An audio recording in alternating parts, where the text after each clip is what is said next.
ಮದುವೆ ಮಂಟಪ ತುಂಬಾ ಜನ, ನಗು, ಸಂಗೀತ, ಸಂಭ್ರಮ. ಆದರೆ ಆ ಮಂಟಪದ ಮಧ್ಯೆ ಕುಳಿತಿದ್ದ ಅವಳು ಮಾತ್ರ ಒಬ್ಬಳೇ ಇದ್ದಂತೆ. ಅವಳ ಹೆಸರು ಶ್ರೇಯಾ. ಇವತ್ತು ಅವಳ ಮದುವೆ. ಆದರೆ ಅವಳ ಹೃದಯ ಇನ್ನೂ ಒಬ್ಬನ ಹೆಸರನ್ನೇ ಉಸಿರಾಡುತ್ತಿತ್ತು. ಅವನು ಕಾರ್ತಿಕ್, ಅವಳ ಮೊದಲ ಪ್ರೀತಿ. ನಾನು ಯಾವತ್ತೂ ನಿನ್ನ ಬಿಟ್ಟು ಹೋಗಲ್ಲ ಅಂತ ಹೇಳಿದವನು. ಆದರೆ ಜೀವನಕ್ಕೆ ಭರವಸೆಗಳ ಮೇಲೆ ನಂಬಿಕೆ ಇಲ್ಲ. ಕಾರ್ತಿಕ್ಗೆ ಕೆಲಸ ಸಿಗಲಿಲ್ಲ. ಒತ್ತಡ, ಕುಟುಂಬದ ಜವಾಬ್ದಾರಿ, ಮೆಸೇಜ್ಗಳು ಕಡಿಮೆ, ಕರೆಗಳು ನಿಲ್ಲಿಸಿದವು. ಶ್ರೇಯಾ ಕಾಯುತ್ತಿದ್ದಳು. ದಿನಗಳು ತಿಂಗಳುಗಳಾದವು.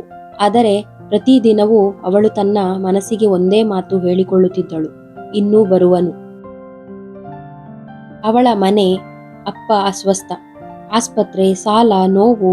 ಒಂದು ದಿನ ಅಮ್ಮ ಹೇಳಿದಳು, ಇಷ್ಟು ಕಷ್ಟ ಸಾಕು, ಒಳ್ಳೆಯ ಹುಡುಗನಿದ್ದಾನೆ, ನಿನ್ನ ಜೀವನ ಸುರಕ್ಷಿತವಾಗಿರುತ್ತೆ. ಶ್ರೇಯಾ ವಿರೋಧಿಸಲಿಲ್ಲ. ಕಣ್ಣೀರು ಮಾತ್ರ ಒಳಗಡೆ ಹಿಂಗಿಕೊಂಡಿತ್ತು. ಆ ಹುಡುಗ ಸೂರ್ಯ.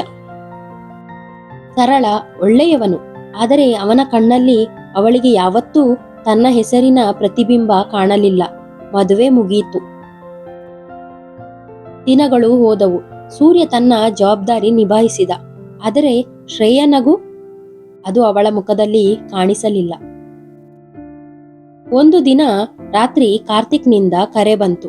ಬಹಳ ದಿನಗಳ ನಂತರ, ನಾನು ಎಲ್ಲವನ್ನೂ ಸರಿಪಡಿಸಿಕೊಂಡಿದ್ದೀನಿ, ನಿನ್ನನ್ನು ಮದುವೆಯಾಗಬೇಕಿತ್ತು. ಶ್ರೇಯ ಮೌನ, ಕಣ್ಣೀರು.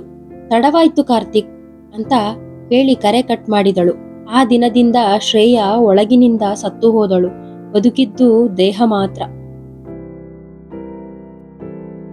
ಕೆಲ ವರ್ಷಗಳ ನಂತರ ಮನೆಯು ಮೌನ.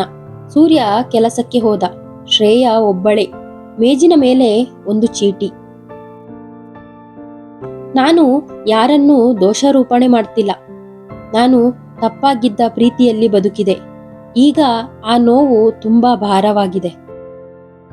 ಆ ದಿನ ಒಂದು ಮದುವೆ ಮಾತ್ರ ಮುಗಿಯಲಿಲ್ಲ, ಒಂದು ಹೆಣ್ಣಿನ ಒಳಗಿನ ಜೀವವೂ ಮುಗಿದಿತ್ತು. ಕೆಲವು ಮದುವೆಗಳು ಸಮಾಜಕ್ಕಾಗಿ ಉಳಿಯುತ್ತವೆ, ಆದರೆ ಆ ಮದುವೆಯೊಳಗೆ ಒಬ್ಬಳ ಜೀವನ ನಿಧಾನವಾಗಿ ಸಾಯುತ್ತದೆ. ಈ ಭಾವನಾತ್ಮಕ ಕಥೆ ನಿಮಗೆ ಇಷ್ಟ ಆಗಿದೆ ಅಂತ ಭಾವಿಸ್ತೀನಿ. ಇಷ್ಟ ಆಗಿದ್ರೆ ಲೈಕ್ ಮಾಡಿ. ನಿಮ್ಮ ಅನಿಸಿಕೆ, ಅಭಿಪ್ರಾಯಗಳನ್ನು ಕಮೆಂಟ್ ಬಾಕ್ಸ್ ಅಲ್ಲಿ ಕಮೆಂಟ್ ಮಾಡಿ.